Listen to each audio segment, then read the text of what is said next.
ଏଇ ହଉଛି ଆମର ଏଠିକାର ଲାଇଫ ଯାହା ମନ। ଆରେ ରେ रो रो रो ଶୁଣ, ଆଜି ଗୋଟେ ଭଲ ଜିନିଷ ଆମର ବନା ହଉଛି ନୁହଁ, ସେ ଜିନିଷ ଆଜି ଆସିଛି ମାର୍କେଟରୁ, ତ ସେଗୁଟାକୁ ଆମେ ମାନେ ସଫାସଫି ହଉଛି। ଚାଲ ଦେଖିବା ସେ ଜିନିଷଟା କ'ଣ। ଏଇ ହଉଛି ସେ ଜିନିଷ, କଙ୍କଡ଼ା କଙ୍କଡ଼ା ଦଶରଥ ଏ କଙ୍କଡ଼ା ଆଜି ମାର୍କେଟରୁ କିଣା ହେଇକି ଆଇଲା। ଏତିକ ମାନେ ଶସ୍ତାରେ ମିଳିଗଲା, ବହୁତ ଶସ୍ତାରେ, ସେଥିପାଇଁ କିଣା ହେଇକି ଆଇଛି। ଏକାଥରେ ଅଧିକା ନେଇଯାଇଛି 2 କିଲୋ। 2 କିଲୋକୁ 400 ଭଳିଆ ଆଉ, 400 ଟଙ୍କା ଭଳିଆ ଆଉ, 450 ଷାଠିଏ ଟଙ୍କା ହେଲେ 450 ଆଉ ଏଇଭଳିଆ ଆଉ। ଇଏ ହଉଛି କଙ୍କଡ଼ା, ଏପଟେ ବଛା ବଛି ଚାଲିଛି ଆଉ।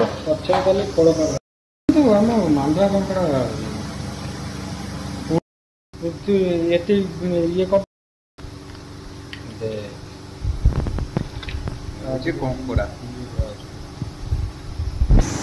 ମାନେ କୋଉ ମାନଙ୍କୁ ସବୁ ଭଲ ଲାଗେ କଙ୍କଡ଼ା ଖାଇବା ପାଇଁ ଟିକେ କମେଣ୍ଟରେ ଜଣେଇଦବ, ଦେଖିବା କେତେ ଲୋକଙ୍କୁ ଭଲ ଲାଗେ ଖାଇବା ପାଇଁ।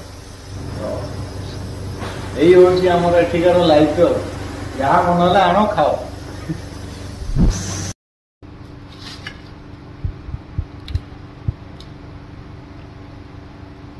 ସେ ତରକାରୀଟା ଦେଖିଲେ, ତରକାରୀଟା କ'ଣ କେମିତି ଭଲ ଅଛନ୍ତି,